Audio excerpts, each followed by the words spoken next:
Hello everyone, welcome to our YouTube channel. अगर आप इस चैनल पे नए हो तो चैनल को लाइक करना, शेयर करना एंड सब्सक्राइब करना। ठीक है। तो आज अपन केमिस्ट्री का बहुत बेसिक टॉपिक पढ़ने वाले हैं, unit conversion and significant figure. ठीक है। यूनिट कन्वर्जन अपन क्यों पढ़ रहे हैं आपको पता है। आपको फिजिकल केमिस्ट्री का कोई सा भी क्वेश्चन आए, न्यूमेरिकल आता है बेसिकली, न्यूमेरिकल में आपको यूनिट तो लगानी ही पड़ती है। आपसे एग्जामिनर कैसे भी यूनिट चेंज करवा सकता है। अगर आपकी यूनिट क्लियर है, आपका यूनिट कन्वर्जन आपको क्लियर से आता है, तो आपको न्यूमेरिकल मतलब आप 50 पार्ट न्यूमेरिकल का इजीली कर सकते हो। आप अगर यूनिट कन्वर्जन अच्छे से जानते हो तो आप न्यूमेरिकल को वैसे भी सॉल्व कर सकते हो। आंसर आपका 90% करेक्ट होगा। ठीक है। 10% गलत हो सकता है कि कहीं यूनिट में आपका अगर मल्टीप्लाई हो रहा हो 2 4 6, क्यों इनकी कोई यूनिट नहीं होती है। ठीक है। तो अगर आपको यूनिट कन्वर्जन अच्छे से आता है या आपको हर टॉपिक की यूनिट पता है तो आप उसको अच्छे से हैंडल कर सकते हो न्यूमेरिकल को। ठीक है। तो इसीलिए अपन क्या पढ़ रहे हैं, यूनिट कन्वर्जन पढ़ रहे हैं। ठीक है। तो स्टार्ट करते हैं अपना टॉपिक,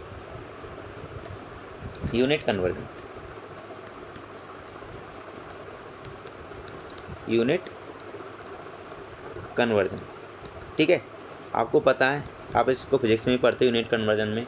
यूनिट एंड डायमेंशन एक टॉपिक दिया हुआ है स्पेशली। ठीक है। तो अपन क्या पढ़ेंगे, बस जो केमिस्ट्री में काम आया बस अपन उतना उतना उठाएंगे और उसी को याद कर लेंगे या समझ लेंगे, कंसेप्ट बना लेंगे कि आपको न्यूमेरिकल में कोई प्रॉब्लम ना आए, स्पेशली केमिस्ट्री के न्यूमेरिकल्स में। ठीक है। आपको फिजिक्स में तो पढ़ना ही पड़ेगा, क्यों आपको जेई क्वालिफाई करना है तो आपको फिजिक्स तो आनी चाहिए, या नीट भी क्वालिफाई करना है तो फिजिक्स तो आनी चाहिए। ठीक है। तो अपन देखते हैं, आपको पता है यूनिट की 3 यूनिट होती हैं बेसिकली। ठीक है। 3 पैमानों पे आपको यूनिट को डिवाइड किया गया है, एसआई, सीजीएस और एमटीएस। लेकिन जो अपने काम की होते हैं वो बेसिकली कौन सी होती है, आपकी SI unit and CGS unit होती है। तो अपन स्टार्ट करते हैं लेंथ लेंथ। ठीक है। अगर आपसे कोई पूछे लेंथ की एसआई यूनिट क्या होती है, क्या पूछे, अगर लेंथ की एसआई यूनिट क्या होती है तो क्या होती है, लेंथ की एसआई यूनिट होती है आपकी मीटर। क्या होती है, मीटर। ठीक है। इसको डिनोट किससे करते हैं, एम से डिनोट करते हैं। और अगर आपसे पूछे सीजीएस यूनिट क्या होती है, सीजीएस यूनिट क्या होती है, तो इसकी सीजीएस यूनिट होती है सेंटीमीटर। क्या होती है, सेंटीमीटर। तो अगर ऐसा तो है नहीं आपसे एग्जामिनर क्या पूछ ले, आंसर मीटर में पूछ ले या सेंटीमीटर में पूछ ले। ये तो आपकी बेसिक यूनिट हो गई है कि आपको एसआई में इसको मीटर में डिनोट करते हैं और सीजीएस में सेंटीमीटर। आपसे वो आंसर एंगस्ट्रम में पूछ सकता है, नैनोमीटर में पूछ सकता है, किलोमीटर में पूछ सकता है। ये एग्जामिनर के ऊपर डिपेंड है कि वो किस में पूछना चाहता है। ठीक है। तो आपको आना चाहिए कि अपन ये जो बेसिक यूनिट आई है, जैसे एसआई की मीटर आई है, सेंटीमीटर आई है, तो इनके बीच में क्या रिलेशन है एंड जिस यूनिट में वो आंसर पूछ रहा है उनके बीच में क्या रिलेशन है। तो स्टार्ट करते हैं अपन 1 मीटर। आपको पता है 1 मीटर बराबर क्या होता है, 10 डेसीमीटर। क्या होता है, 10 डेसीमीटर या 100 सेंटीमीटर। ये तो क्या है, बेसिक रिलेशन है। 1 मीटर बराबर 10 डेसीमीटर या 100 सेंटीमीटर। तो आप यहाँ से बता सकते हो कि 1 डेसीमीटर में कितने सेंटीमीटर होंगे, बताओ। क्या करो, 10 को इधर नीचे ले जाओ, 100/10 सेंटीमीटर कितना आ जाएगा आपका, 10 सेंटीमीटर। आपको पता चल गया कि 1 मीटर में होते हैं आपके, 1 मीटर बराबर 10 डेसीमीटर एंड 1 डेसीमीटर बराबर 10 सेंटीमीटर। ये आपका आ गया। ठीक है। अब अगर आप ऐसे ही सेंटीमीटर को इससे रिलेट करो तो आपको पता है 1 मीटर बराबर कितना है आपका, 100 सेंटीमीटर। ठीक है। अगर मैं आपसे पूछूं कि 1 सेंटीमीटर बराबर कितना मीटर, तो कैसे करोगे आप, 1 सेंटीमीटर क्या हो जाएगा आपका, 100 को इसके नीचे ला के डिवाइड कर दोगे तो 1/100 मीटर। और ये कितना आ जाता है आपका, 10⁻⁻² मीटर। ये तो क्या हो गई, बेसिक यूनिट हो गई। अभी तो आप मीटर, डेसीमीटर और सेंटीमीटर में पूछो, वो आपसे और आगे भी जा सकता है और छोटी यूनिट भी पूछ सकता है लेंथ की, जैसे होती है आपकी एंगस्ट्रॉम। तो 1 एंगस्ट्रॉम बराबर होता है आपका 10⁻10 मीटर। कितना होता है, 10⁻10 मीटर। अगर आप इसको सेंटीमीटर में लिखना चाहोगे तो क्या करो, 100 से मल्टीप्लाई कर दो। क्यों, आपको पता है 1 मीटर बराबर होता है 100 सेंटीमीटर। तो आपने इसको क्या किया, 100 से मल्टीप्लाई कर दिया तो आपकी जो मीटर यूनिट हो जाएगी किस में चेंज हो जाएगी, सेंटीमीटर में चेंज हो जाएगी। तो ये कितना आएगा आपका, 10⁻8 सेंटीमीटर। तो 1 एंगस्ट्रॉम बराबर क्या है आपका फाइनल रिलेशन, कि 1 एंगस्ट्रॉम में होते हैं आपके 10⁻10 मीटर और 10⁻8 सेंटीमीटर। ये तो उसने आपको दिया एंगस्ट्रॉम में। अगर आपसे पूछा एंगस्ट्रॉम में आंसर तो आप चेंज कर सकते हो, क्या आपको मीटर पता है आप एंगस्ट्रॉम बता सकते हो। ठीक है। दूसरा होता है नैनोमीटर। तो 1 नैनोमीटर बराबर होता है आपका 10⁻⁻9 मीटर। सेंटीमीटर कितना हो जाएगा अकॉर्डिंग 10⁻⁷ सेंटीमीटर। क्यों? 100 से आपने क्या कर दिया, मल्टीप्लाई कर दिया। ऐसे ही एक यूनिट होती है आपकी पिकोमीटर। क्या होती है? पिकोमीटर। 1 पिकोमीटर बराबर होता है आपका 10⁻12 मीटर। और अगर आप सेंटीमीटर में लिखना चाहते हो तो कितना हो जाएगा, 100 से आप मल्टीप्लाई कर दो, 10⁻⁻10 सेंटीमीटर। ऐसे ही एक और यूनिट पूछ सकता है, वो होता है आपका फर्मी। फर्मी FM से इसको डिनोट करते हैं, फर्मी होता है ये। ठीक है, तो 1 फर्मी बराबर होता है आपका 10⁻15 मीटर या 10⁻13 सेंटीमीटर। अब ये एग्जामिनर के ऊपर डिपेंड है कि वो आपसे किस में आंसर पूछ रहा है, सेंटीमीटर में पूछ रहा है, मीटर में पूछ रहा है, एंगस्ट्रम में पूछ रहा है। आपको ये रिलेशन आने चाहिए सारे, तो आप इसको क्या कर सकते हो, आसानी से यूनिट कन्वर्जन कर सकते हो। तो ये तो हो गया आपका लेंथ का। अब बात करते हैं अपन वेट की। ठीक है, अगला किसकी बात करते हैं अपन, वेट की। वेट बोल लो इसको, या क्या बोल लो आप, मास बोल लो। ठीक है, तो अगर वेट या मास की जो एसआई यूनिट पूछे आपसे, तो इसकी जो एसआई यूनिट होती है, इसकी एसआई यूनिट होती है आपकी किलोग्राम। क्या होती है? किलोग्राम। और सीजीएस यूनिट होती है इसकी ग्राम। क्या होती है आपकी? सीजीएस यूनिट होती है इसकी ग्राम। आपको किलोग्राम एंड ग्राम में रिलेशन पता ही होगा कि 1 किलोग्राम बराबर होता है आपका, जहाँ किलो आ जा क्या कर दो, 1000 से मल्टीप्लाई कर दो, तो 1 kg बराबर क्या होता है आपका, 1000 ग्राम होता है। ऐसे इसमें एक और काम आता है, छोटा करने जाएँ, मिलीग्राम। क्या आता है? मिलीग्राम आता है। तो 1 मिलीग्राम अगर आप इसको किस में चेंज कर रहे हो, ग्राम में चेंज कर रहे हो, तो 1 मिलीग्राम बराबर होता है आपका 10⁻³ ग्राम।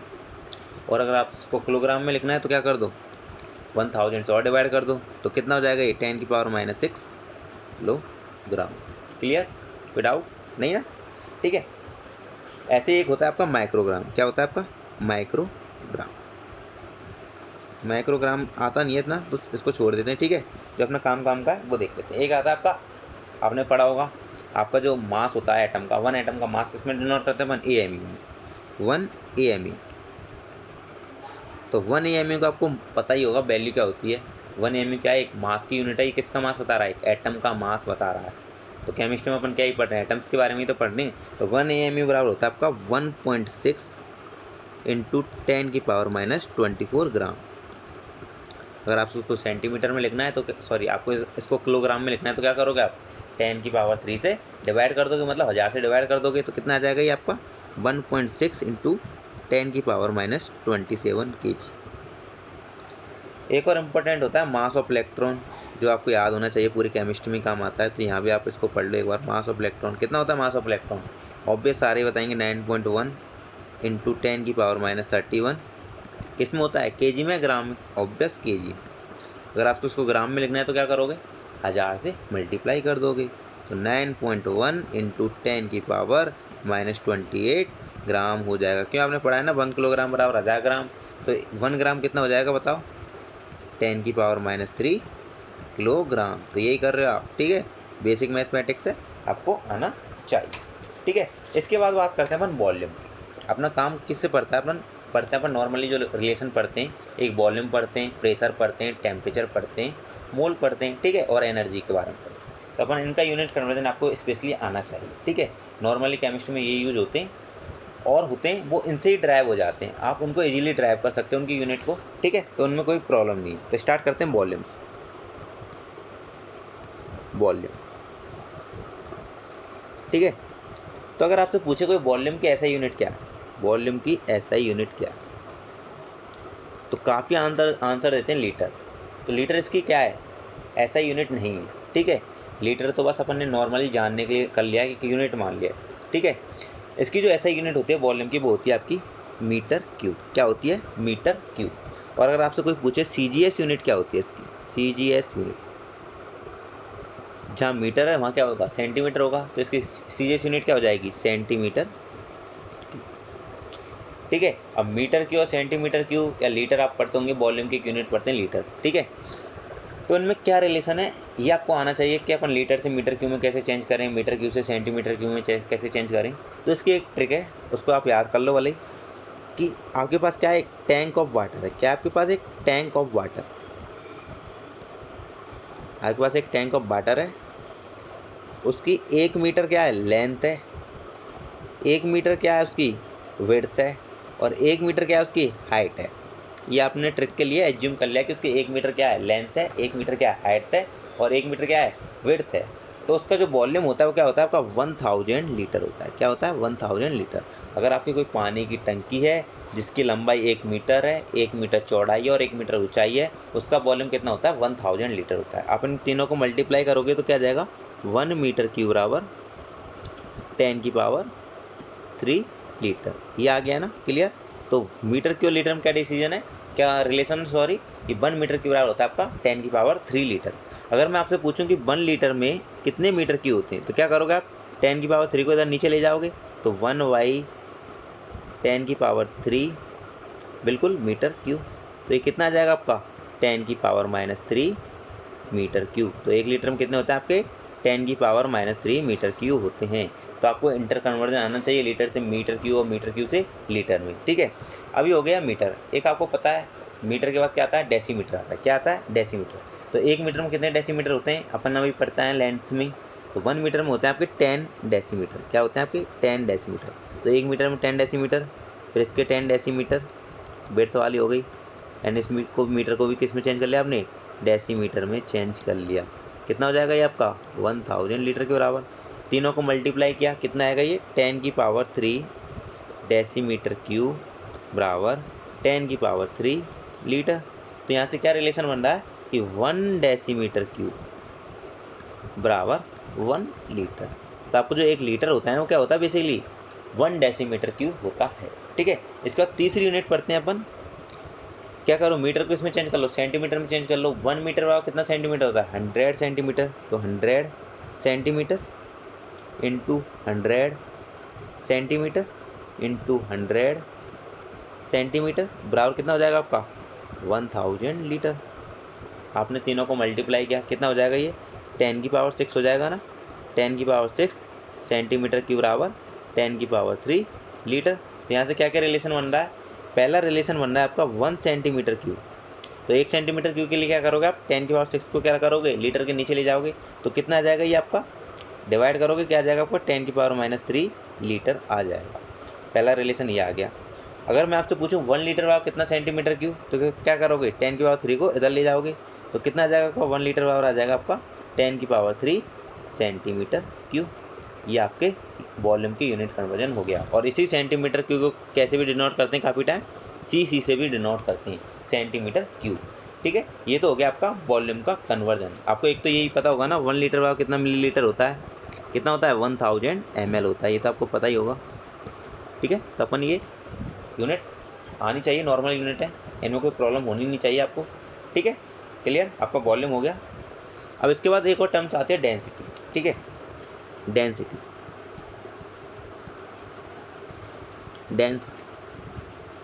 आपको डेंसिटी का फॉर्मूला पता ही होगा सबको। क्या होता है डेंसिटी बराबर होता है आपका मास अपॉन वॉल्यूम।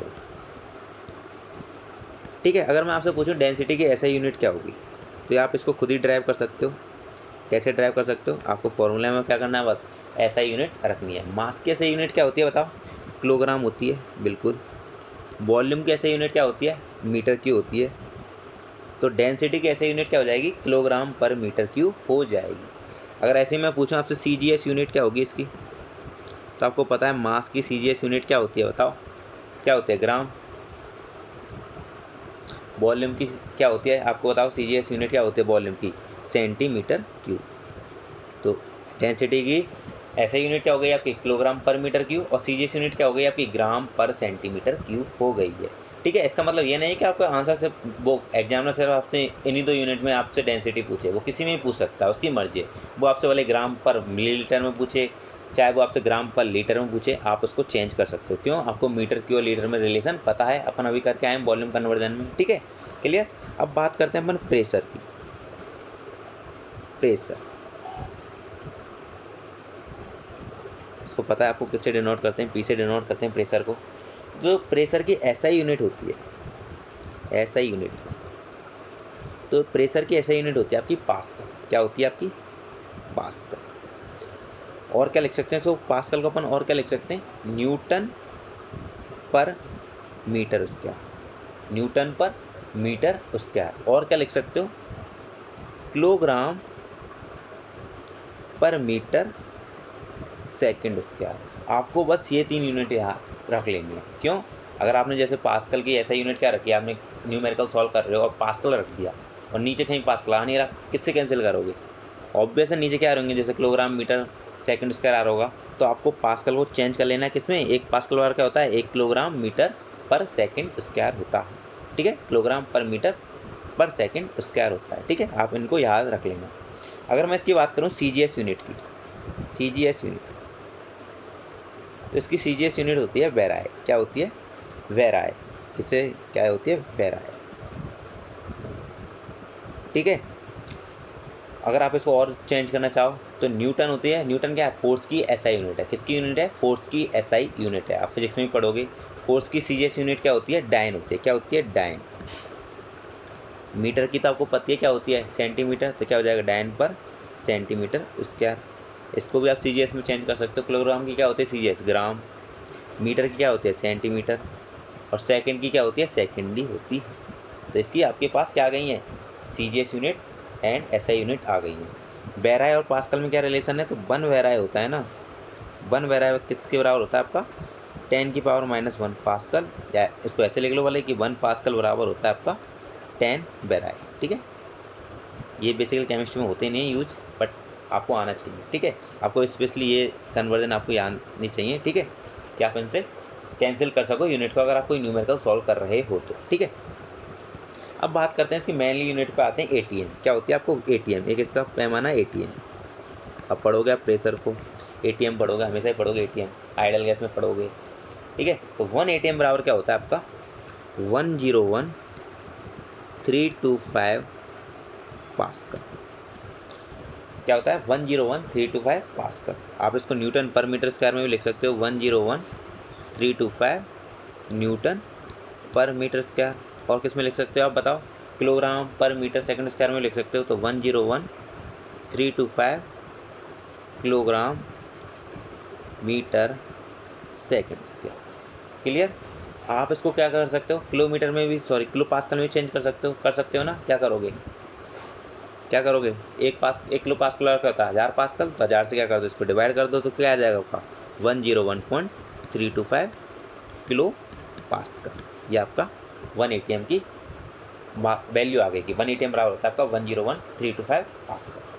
ठीक है, अगर आप इसको ऐसे लिखो 1 ATM बराबर आपने 1.01325 इंटू 10⁵ पास्कल।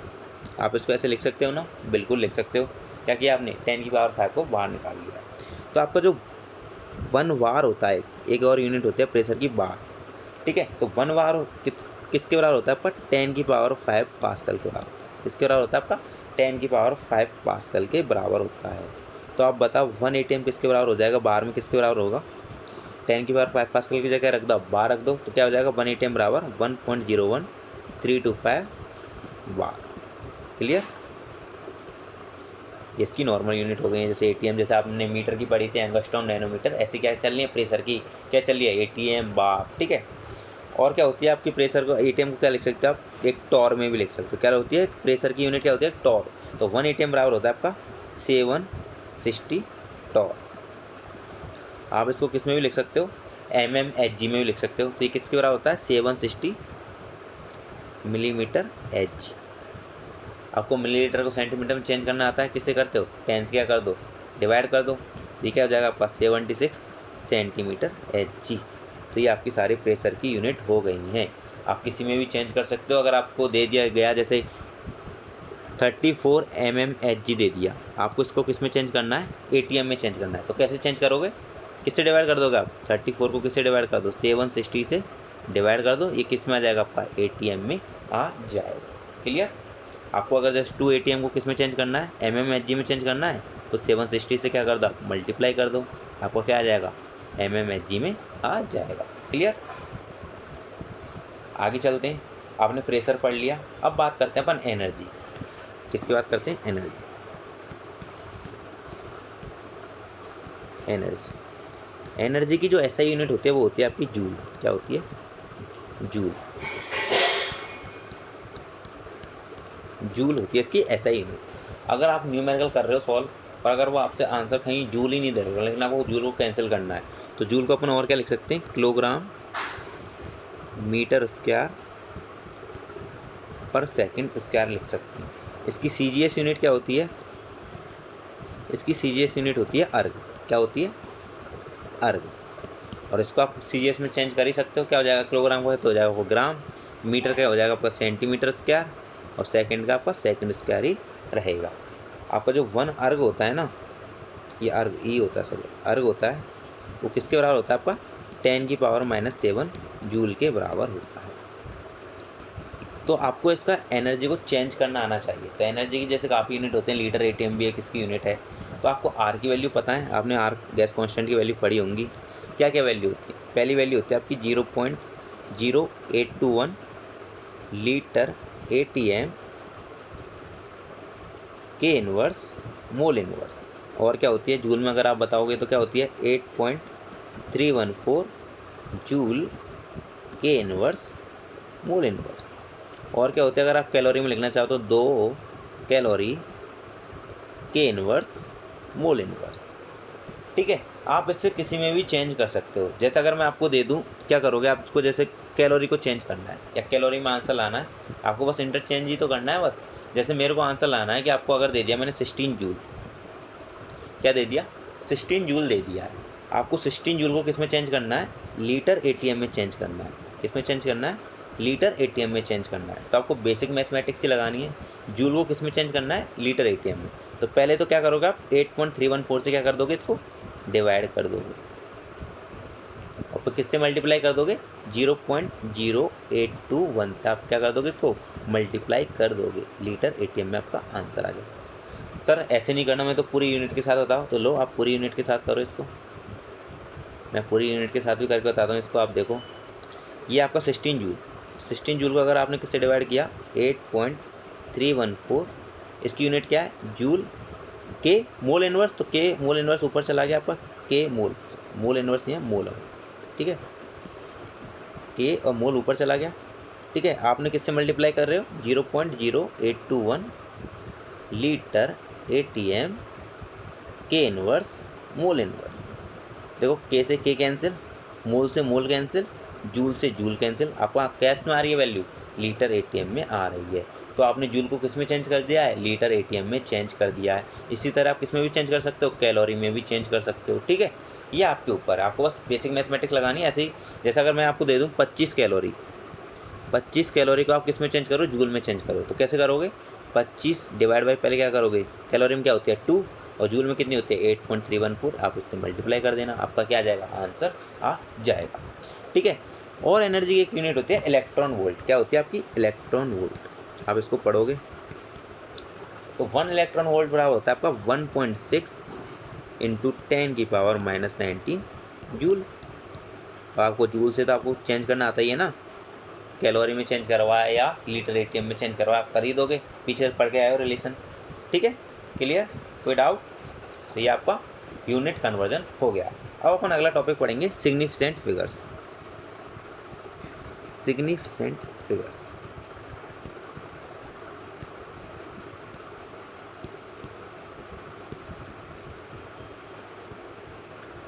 ठीक है।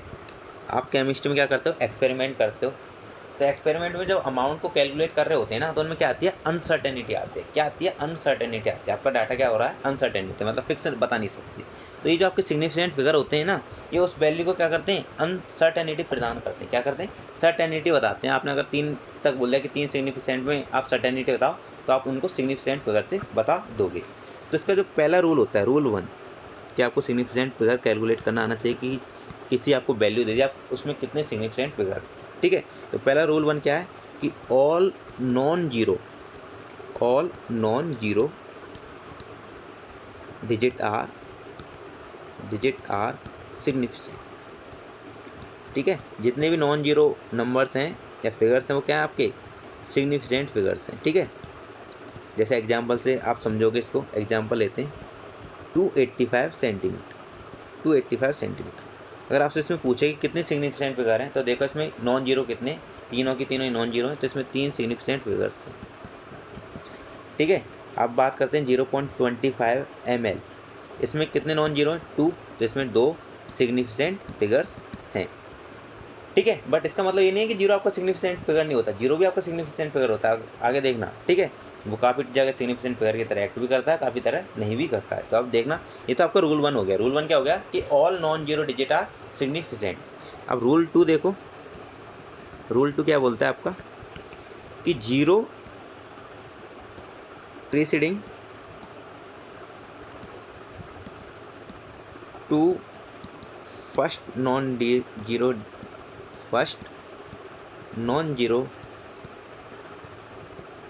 digit are not significant।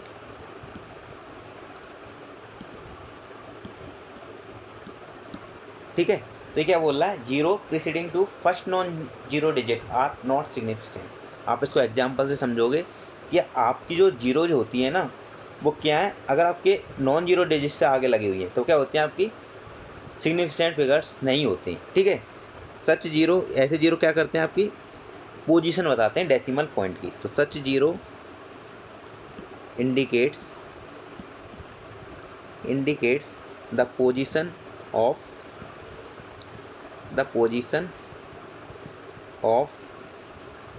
decimal point।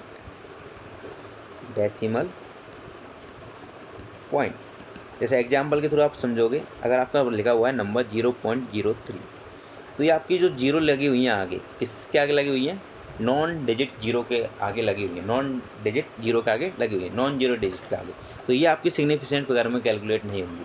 तो अगर इसमें आपसे पूछे कि कितने सिग्निफिकेंट फिगर है, तो इसमें ओनली 1 सिग्निफिकेंट फिगर है।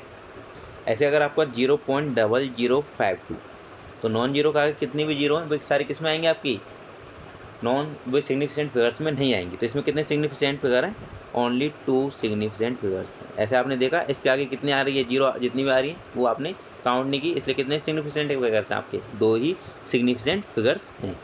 अब बात करते हैं rule 3, zeros between 2 non zero digit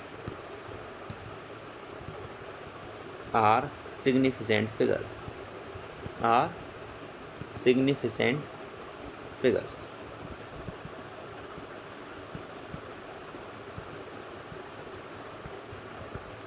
ठीक है, अब अगर आपकी जीरो किसके बीच में, नॉन जीरो डिजिट के बीच में है, तो वो आपको किस में कैलकुलेट करनी है, सिग्निफिकेंट फिगर्स माननी है। जैसे एग्जांपल की बात करें 2002, तो आपकी जो जीरो आ रही है किसके बीच में आ रही है, नॉन जीरो डिजिट के बीच में आ रही हैं, तो आपके सिग्निफिकेंट फिगर कितने हो जाएंगे, आपके 4 सिग्निफिकेंट फिगर्स हो जाएंगे। अगर मैं ऐसे लिख दूँ 20.02, तो इसमें भी कितने सिग्निफिकेंट फिगर्स हैं, इसमें भी आपके 4 सिग्निफिकेंट फिगर। क्यों, आपकी जो जीरो आ रही है वो किसके बीच में आ रही है, नॉन जीरो डिजिट के बीच में आ रही है।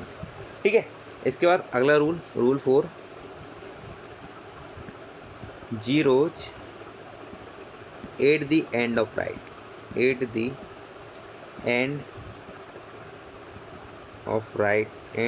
Of a number are significant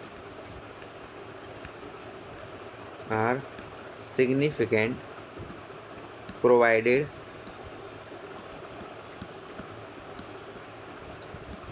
they are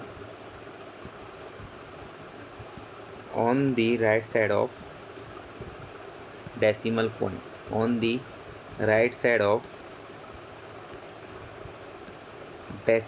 point, ठीक है, तो ये रूल आपका क्या बोल रहा है, आपकी जो जीरो होती हैं किसी के बाद हैं, लेकिन अगर वो पॉइंट लगा हुआ है तभी वो आपकी किस में कैलकुलेट होंगी, सिग्निफिकेंट फिगर्स में कैलकुलेट होंगी। जैसे एग्जांपल के थ्रू समझते हैं इसको, 100, ठीक है, तो यहाँ कितने सिग्निफिकेंट फिगर हैं, यहाँ ओनली 1 सिग्निफिकेंट फिगर है। आपके एक के बाद जीरो लगे हुए हैं, इनकी कोई भी वैल्यू नहीं है। ठीक है, ये सिग्निफिकेंट फिगर में कैलकुलेट नहीं होंगे। लेकिन अगर मैं यहाँ डेसिमल पॉइंट लगा दूँ, जैसे 100 पॉइंट लगा दूँ, तब आपके जो जीरो हैं ये सिग्निफिकेंट फिगर में कैलकुलेट हो जाएंगे। तो इसमें कितने आ जाएंगे, 1 2 3, 3 सिग्निफिकेंट फिगर हैं। अगर मैं ऐसे लिखूँ 100.0, तो इसमें कितने सिग्निफिकेंट फिगर हो जाएंगे, सारे के सारे इसमें जीरो किसमें कैलकुलेट हो जाएंगे, आपके सिग्निफिकेंट फिगर में कैलकुलेट हो जाएंगे। तो इसमें कितने हो गए आपके, 4 हो गए। अगर मैं ऐसे लिख दूँ 0100.0, तो इसमें भी कितने सिग्निफिकेंट फिगर हैं, इसमें भी 4 हैं। आपको ये आगे वाला नहीं करना है, आपने रूल 1 पढ़ा है ना, रूल 2 सॉरी, तो रूल 2 समझ लो कि आपकी जो इधर पढ़ेंगे नंबर के आगे जो सिग्निफिकेंट फिगर पढ़ रहे हैं, जीरो पढ़ रही हैं, उनको आपको सिग्निफिकेंट फिगर में कैलकुलेट नहीं करना है। आपको नंबर के बाद का कैलकुलेट करना है अगर डेसिमल पॉइंट लगा हुआ है। जैसे यहाँ डेसिमल पॉइंट नहीं लगा हुआ तो अपन यहाँ क्या, यहाँ कैलकुलेट नहीं किए हैं, ओनली सिग्निफिकेंट फिगर कितना आया, एक ही सिग्निफिकेंट फिगर आया है। ठीक है, क्लियर। इसके बाद जैसा अगर मैं आपको लिख दूँ कि 1 × 10⁻², कितने सिग्निफिकेंट फिगर हैं इसमें, ओनली 1। अगर मैं लिख दूँ 1.0 × 10⁻², इसमें कितने सिग्निफिकेंट फिगर हैं, इसमें हो जाएंगे आपके 1 और ये 2। अगर मैं आपको लिख दूँ 1.00 × 10⁻², इसमें कितने सिग्निफिकेंट फिगर हो जाएंगे आपके, 3 सिग्निफिकेंट फिगर। अगर मैं आपको लिख दूँ 100 × 10⁻², तो इसमें कितने सिग्निफिकेंट फिगर हो जाएंगे, ओनली 1। यहाँ डेसिमल नहीं लग रहा तो आपको जीरो किस में काउंट नहीं होंगे, सिग्निफिकेंट फिगर में काउंट नहीं होंगे, तो ओनली 1 सिग्निफिकेंट फिगर। अगर मैं ऐसे लिख दूँ 100.0 × 10⁻², तो इसमें कितने सिग्निफिकेंट फिगर हो जाएंगे, 1 2 3 4, 4 सिग्निफिकेंट फिगर कैलकुलेट हो जाएंगे। जैसे और एग्जाम्पल के थ्रू बात करते हैं। अगर आपको दे दिया 4.01 × 10⁻², कितने सिग्निफिकेंट फिगर हैं, 1 2 3। नॉन जीरो डिजिट के बीच में जो जीरो आता है वो तो आपको किस में लेना है, सिग्निफिकेंट फिगर में लेना है। ये तो सिंपल सा ही हो गया 3। 8.256 × 10⁻³ आपको इससे कोई लेना देना नहीं है, आपको इनको सिग्निफिकेंट फिगर में कैलकुलेट नहीं करना है। ठीक है, ओनली इन पे ध्यान देना। इसमें कितने हो जाएंगे आपके, 4 हो जाएंगे। ठीक है, अब बात करते हैं बस सिग्निफिकेंट फिगर को ऐड कर रहे हो या सब्ट्रैक्ट कर रहे हो या मल्टीपल कर रहे हो या डिवीजन कर रहे हो। ठीक है, एडिशन, सब्सट्रैक्शन,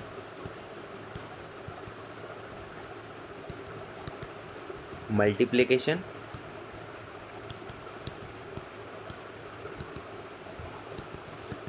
एंड डिवीजन।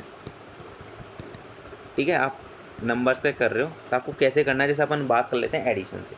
आपको जैसे ये वैल्यू दी हुई है 12.11 प्लस 18.0 प्लस 1.012, आपसे इनका आंसर पूछा है। आप इनको जब कैलकुलेट करोगे तो आपका आंसर आ रहा है 13.122। ये आप इनको ऐड करोगे तो ये वैल्यू आ जाएगी। ठीक है, तो आपको कैसे करना है, इसमें आप देख रहे हो 4 सिग्निफिकेंट फिगर हैं, इसमें कितने आपके 3, इसमें कितने आपके 4। तो जो आपको आंसर देना है ना, फाइनल आंसर, उसमें देना है कि कितने सबसे कम कितने सिग्निफिकेंट फिगर हैं, 3 है। तो आपको जो आंसर देना है ना, इसमें ओनली 3 सिग्निफिकेंट फिगर होना चाहिए फाइनल आंसर में। तो कब होंगे, 13.1, ओनली ये आपका आंसर होगा। इसमें कितने सिग्निफिकेंट फिगर हैं, ओनली 3 सिग्निफिकेंट फिगर हैं। तो आपका फाइनल आंसर क्या होगा, 13.1 होगा। ठीक है, जैसा अपन क्या कर रहे हैं, मल्टीपल कर लेते हैं, 2.5 × 1.25। आप इसको मल्टीप्लाई करोगे आपका आंसर आएगा जैसे 3.125। तो आपको फाइनल आंसर क्या देना है, पहले इसमें देखो कितने, इसमें 2 है, इसमें 3 है, इनमें सबसे छोटा कौन सा है, 2 है। तो आपको जो फाइनल आंसर होगा उसमें सिर्फ 2 सिग्निफिकेंट फिगर होने चाहिए। कब होंगे ये, 3.1, ओनली आपका क्या आंसर होगा, 3.1 ये आपका आंसर होगा। इसमें कितने सिग्निफिकेंट फिगर हैं, 2 ही सिग्निफिकेंट फिगर हैं। इसी तरीके से आपको सब्ट्रैक्ट में करना है, इसी तरीके से आपको किस में करना है, डिवीजन में करना है। जिस वैल्यू के पास सबसे कम सिग्निफिकेंट फिगर होंगे आपको फाइनल आंसर उसी में ही होगा। ठीक है, अब इसके बाद बात करते हैं अपन round up off the number. क्या करना है आपको, round up the number, round up the numbers. तो इसके भी कुछ रूल्स हैं, पहले आप रूल्स को समझ लो क्या क्या बोल रहे हैं आपके। पहला रूल्स बोलता है, if the right most digit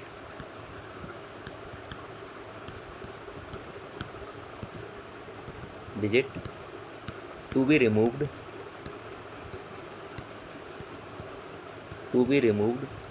is more than 5,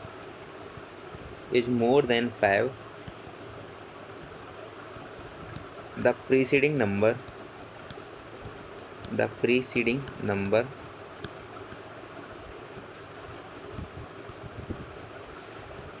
is increased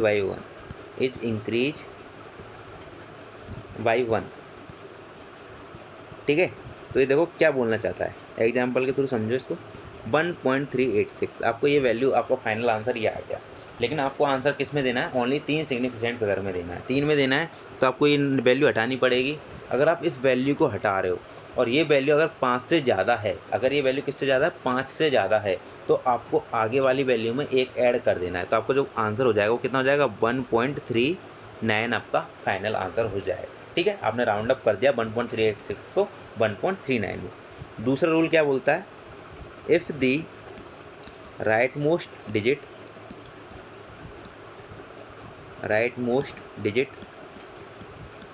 to be removed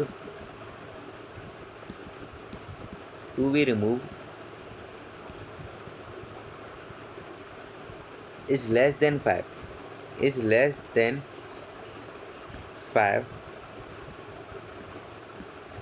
then the preceding number is not changed,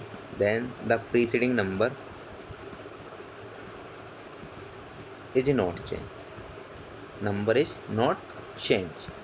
तो एग्जाम्पल के थ्रू समझो इसको भी आप। ये क्या बोल रहा है, 4.334 आपको दिया है, आपको इसका भी आंसर किस में देना है, ओनली 3 सिग्निफिकेंट फिगर में देना है। तो आपको ये 4 हटाना पड़ेगा। अगर ये वैल्यू 5 से कम है तो आगे वाली वैल्यू में आपको कुछ भी ऐड नहीं करना, आपका जो फाइनल आंसर हो जाएगा वो क्या हो जाएगा, 4.33 ही हो जाए। क्लियर। इसका तीसरा रूल देखो, आपने हो गया, एक तो हो गया 5 से ज़्यादा वाला हो गया, 5 से ज़्यादा हुआ तो आपको एक ऐड कर देना है, 5 से कम हुआ तो आपको कुछ भी चेंज नहीं करना है। लेकिन अगर वैल्यू 5 ही हुई, क्या हुई आपकी, 5 ही हुई, तो आपका जो रूल थर्ड है वो क्या बोलता है, if the right most digit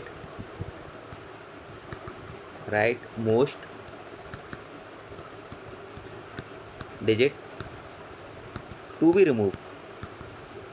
B removed is 5, then the preceding number is not changed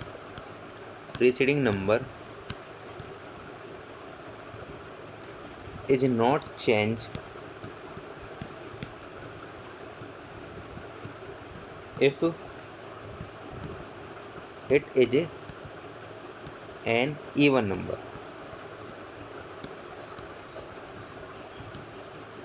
What it's change by 1 if it is an odd number। तो इसको भी आप एग्जाम्पल से समझो। देखो क्या बोलना चाहता है, ये आपकी वैल्यू दी हुई है 6.35, आपको ये दिया हुआ है वैल्यू, कितने सिग्निफिकेंट फिगर है, 3 सिग्निफिकेंट फिगर है। लेकिन आपको जो फाइनल आंसर देना है वो किस में देना है, 2 सिग्निफिकेंट फिगर में देना है। तो आपको इस 5 को हटाना पड़ेगा। अगर आप 5 को हटाना चाहते हो, आपको उससे आगे वाला नंबर चेक करना है। ठीक है, ये आगे वाला नंबर इवन है या ऑड है, ये कैसा बताओ, इवन है ऑड है, बिल्कुल ऑड है। अगर ये नंबर क्या हुआ, ऑड हुआ, तो आपको इसमें एक ऐड कर देना है, तो ये आपका आंसर हो जाएगा 6.4।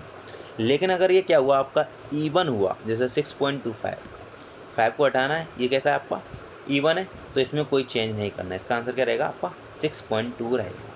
तो आपने क्या समझा इन तीनों रूलों में, कि पहला तो अगर समझा कि अगर 5 से ज़्यादा है, जैसे 6.256, आप यहाँ देख रहे हो ये 5 से ज़्यादा है, तो आगे वाले में क्या कर देना, एक ऐड कर देना, तो आपको फाइनल आंसर क्या हो जाएगा 6.26। अगर ये क्या है आपका 5 से कम है, 254 हो गया, तो आपको इसमें कोई भी चेंज नहीं करना, तो क्या हो जाएगा 6.25। लेकिन अगर जैसे ये आपका 6.255 है, 5 को हटाना है आपको, 5 के आगे वाला नंबर कैसा होता है, इवन है ऑड है, कैसा है ऑड है, तो आपको क्या कर देना है, एक ऐड कर देना है 6.26। लेकिन अगर ये ऐसा होता 6.245, तो 5 के आगे वाला नंबर कैसा है आपका इवन है, तो कोई भी चेंज नहीं होता, 6.24 आपका फाइनल आंसर होता है। तो अपन आज पढ़ चुके हैं, किसके बारे में पढ़ चुके हैं, यूनिट कन्वर्जन के बारे में पढ़ चुके हैं और सिग्निफिकेंट फिगर के बारे में पढ़ चुके हैं। इस बार के एनटी एग्जाम में भी इसे क्वेश्चन आया था, वो वैल्यू आई थिंक ये दी थी 0.00008, ऐसा कुछ वैल्यू दी हुई थी 08। इसमें आपसे क्या पूछे थे, सिग्निफिकेंट फिगर पूछे थे। ठीक है, मेरे को एग्जैक्ट वैल्यू याद नहीं है, तो आप बताओ इसमें कितने सिग्निफिकेंट फिगर होंगे, 1 2 3 4 5, इसमें कितने सिग्निफिकेंट फिगर हैं, 5 हैं। आपको ये वाला जीरो कैलकुलेट नहीं करना है, आप रूल्स देख चुके हो। अगर डेसिमल के बाद के सारे जीरो क्या करना है आपको कैलकुलेट करने, डेसिमल से पहले के सारे जीरो आपको कैलकुलेट नहीं करने हैं अगर आगे कोई भी नॉन जीरो डिजिट नहीं है। अगर ये ऐसे होता, अगर 10.0008, तब आपके कितने सिग्निफिकेंट फिगर होते? 1 2 3 4 5 6। अब आपके कितने होते? 6 होते। क्यों? नॉन जीरो डिजिट के बीच में कितने भी जीरो हो वो आपके किस में कैलकुलेट आएंगे? सिग्निफिकेंट फिगर में आप उसको कैलकुलेट करोगे। ठीक है, तो आज की अपनी वीडियो अपन यहीं फिनिश करते हैं। अगर आपको वीडियो पसंद आई हो तो लाइक करना, कमेंट करना एंड अपने दोस्तों के साथ शेयर करना। ठीक है, और आपके लिए एक क्वेश्चन देख के जाता हूँ, आप इसको करना और बताना मेरे को आंसर। ठीक है, 6.0100 इंटू 10⁶ में कितने सिग्निफिकेंट फिगर हैं? ठीक है, आप ये सारा आंसर इसमें कमेंट बॉक्स में बताना। ठीक है, ये वैल्यू दी है। ठीक है।